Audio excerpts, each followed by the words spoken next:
The resurrection of Jesus is the central claim of Christianity, but what evidence actually supports it? Did Jesus really rise from the dead, or is it just a powerful myth? In this video, we'll explore 5 historical clues, the empty tomb, eyewitness testimonies, and why this mystery still challenges scholars today. 1. The empty tomb. All 4 Gospels agree, Jesus was buried in a tomb, and 3 days later, it was empty. Even early critics never denied the tomb was empty. Instead, they claimed the disciples had stolen the body. But this explanation raises questions.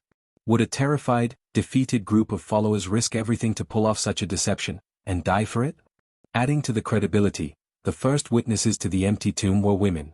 In that time, women's testimonies held little legal weight, unlikely to be invented unless it really happened. 2. Eyewitness testimonies. One of the earliest Christian writings, Paul's first letter to the Corinthians, was written around 20 years after the crucifixion, and it already contains a creed from even earlier. That Jesus died, was buried, rose again, and appeared to many. Paul writes that over 500 people saw the risen Jesus, and adds, most of them are still alive, inviting others to check the facts. This is not legendary storytelling, it's a challenge grounded in living memory. Disciples who once fled in fear now boldly preach the resurrection. Church tradition tells us many were martyred, not for what they believed, but for what they claimed to have seen. 3. The missing body.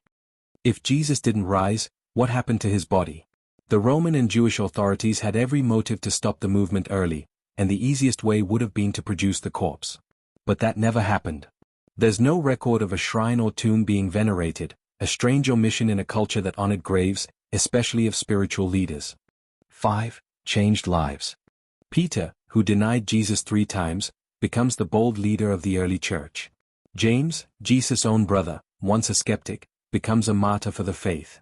And Paul, a former persecutor of Christians, claims the risen Christ appeared to him, and dedicates his life to spreading the message. These transformations demand an explanation. History can't fully prove the resurrection, but it gives us facts that are hard to ignore.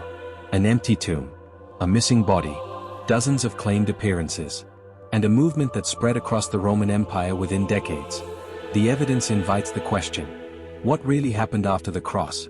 If this fascinates you, subscribe for more deep dives into history, faith, and the unexplained.